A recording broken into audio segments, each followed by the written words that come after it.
The greatest generation of Americans who fought in World War II are almost all gone, and so are most of those who they rescued from Nazi death camps.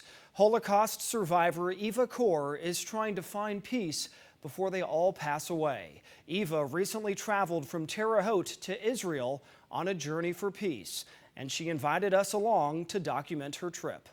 I miss you tremendously. Eva Kor is visiting her twin sister Miriam's grave for the last time. I come to Israel to say goodbye to you. Eva is 78 now and her physical health is getting worse, so she's making one final trip to Israel to make peace. I felt always responsible for her life. Eva and Miriam were just 10 years old as prisoners in Auschwitz during World War II. They were isolated in the barracks with other twins where the Nazis used them for medical experiments. Eva says hope kept her alive. If I and Miriam survived, somebody else had to survive from our family. But Miriam and Eva later learned that their older sisters and parents were all killed in the gas chambers. Nazi guards had ripped Eva and Miriam away from their mother when they arrived at Auschwitz. She couldn't be with us to actually help us through the days in the camp. And I'm sure that that was a tremendously difficult thing for her. Eva and Miriam had to survive the concentration camp on their own. After the war ended, they moved to Israel, and Eva eventually married a man in the U.S.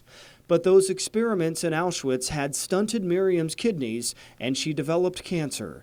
Eva donated one of her kidneys to her twin sister in 1987, but 6 years later, Miriam died.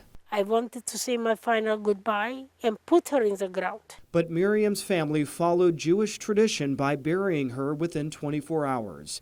Eva couldn't make it from the U.S. in time for the funeral. I have never buried any member of my family. 2 years after her twin Miriam died here in Israel, Eva received a letter that said one of her older sisters had somehow survived Auschwitz and was living in northern Israel. I had wonderful thoughts how I would talk to her, what I would say, what we would compare, and tell her that I have the children. It took Eva a week to track down the phone number to her sister Elise. Once Eva finally reached her, it turned out to be someone else with the same name. I was so convinced it had to be my sister, but it wasn't. And that double loss becomes... You feel like you just found your long-lost sister and they just took it away from you again. Eva says that's when she hit rock bottom. But she soon found peace by embracing something she never thought of the first 61 years of her life: forgiveness. We have to look at what do we want out of life: to live free and enjoy life. Being angry has never accomplished any of these things. Getting even has never healed one single human victim. As bad as the atrocities were during the Holocaust, Eva says she realized she had to forgive the Nazis to let go of all her pain and anger. But all the other Auschwitz survivors she knows are still hurting. The only time find any peace is after they are dead. They should find peace, even happiness, while they are alive. Eva wants to help the other survivors find peace and forgiveness while she's in Israel. That is really the mission of my journey here. I would like some of these survivors die free from the Auschwitz burden. My greatest sorrow is that I did not come up with the healing that I have ultimately realized through forgiveness while Miriam was alive.